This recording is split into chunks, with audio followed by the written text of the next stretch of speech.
बिस्मिल्लाहिर्रहमानिर्रहीम। अस्सलाम वालेकुम student. Review exercise 2 question number 11 है जी स्टूडेंट्स। यूनिट 2 का लास्ट क्वेश्चन है आपके पास।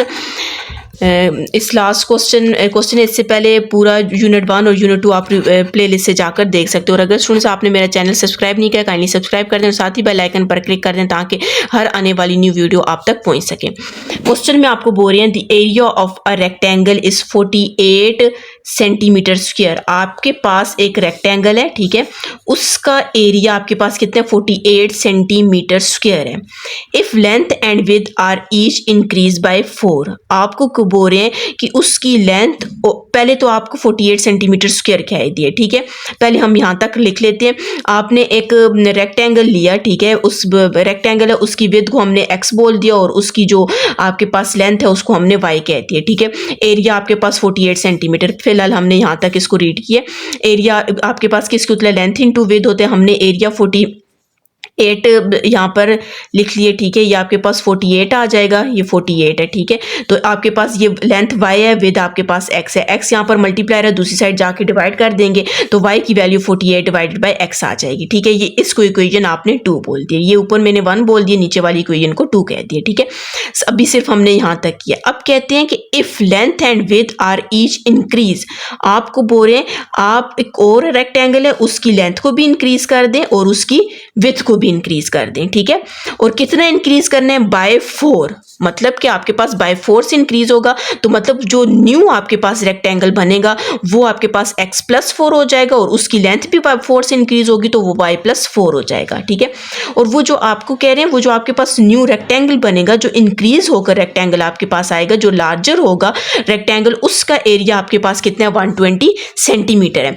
Find the length and width of original rectangle. आपने ओरिजिनल रेक्टेंगल जो फर्स्ट वाला रेक्टेंगल था उसकी आपने क्या फाइंड करनी है, लेंथ और विड्थ फाइंड करनी है, ठीक है। क्वेश्चन को देख ले। आपके पास एक रेक्टेंगल था, उसकी लेंथ और विड्थ थी और साथ में एरिया गिवन था। फिर आपको क्वेश्चन में कहा गया था आपने एक और रेक्टेंगल है वो उसी रेक्टेंगल से बाय 4 इंक्रीज हो चुका है, 4 इंक्रीज हो चुका है, तो आपके पास और उसका एरिया भी गिवन है। और आपने ओरिजिनल जो रेक्टेंगल था उसकी लेंथ और विड्थ फाइंड करनी है, ठीक है। हमने x प्लस वाई और x प्लस 4 और y प्लस 4 से इसको इंक्रीज कर दिया। एरिया आपके पास गिवन है 120 सेंटीमीटर। आपने फार्मूला अप्लाई किया, ये 2 वैल्यूज आ गई। इसको आपने अंदर मल्टीप्लाई किया, y को x के साथ और y को 4 के साथ, दोनों को आपस में मल्टीप्लाई कर दिया।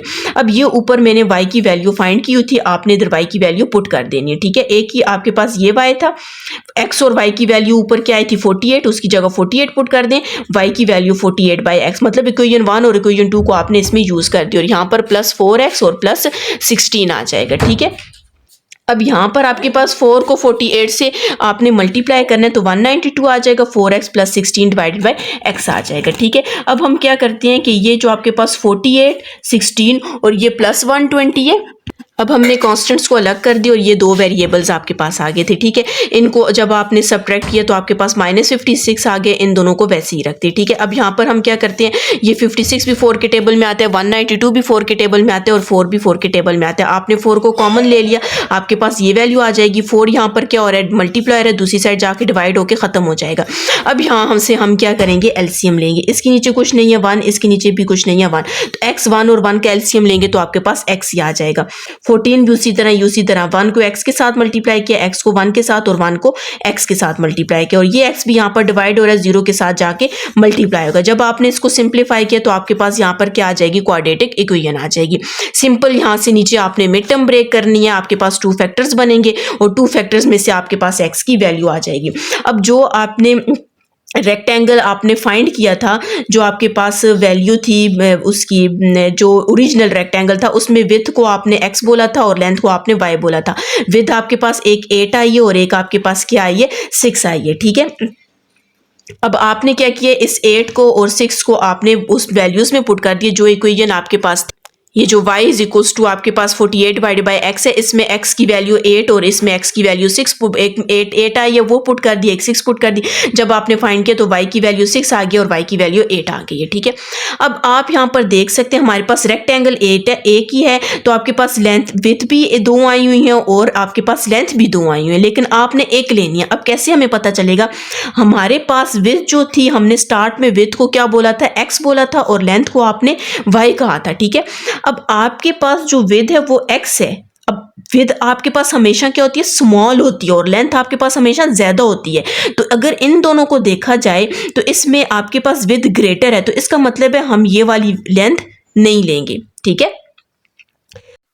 इसमें आपके पास विद आपके पास क्या 6 है और लेंथ आपके पास क्या 8 है, तो मतलब लेंथ आपके पास इसमें कम है और विद आपके पास कम है और लेंथ आपके पास ज़्यादा है। तो इसका मतलब है जो ओरिजिनल रेक्टेंगल था उसकी आपके पास लेंथ कितनी है 8 सेंटीमीटर और विद आपके पास कितनी है 16 है। तो आपने ये वाली दो वैल्यूज़ लेनी है, ठीक है।